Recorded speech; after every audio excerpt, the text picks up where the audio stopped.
Okay, today I will update the semi-final results of this Beyblade X first tournament results. So we just look on the left side, on the BX side. So the BX2 win by 7 out of 4. So actually this BX2 initially is here. So he beat the BX1 by 6-1.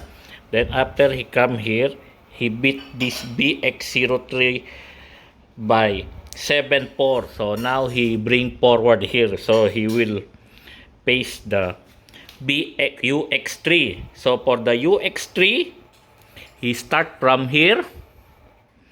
So he beat the Drunbuster by 5 out of 3. Then after he bring forward here, he beat UX2. UX2 is totally 0.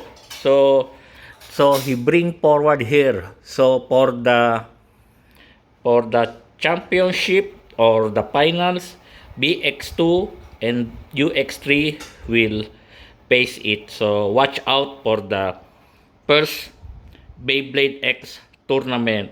Okay.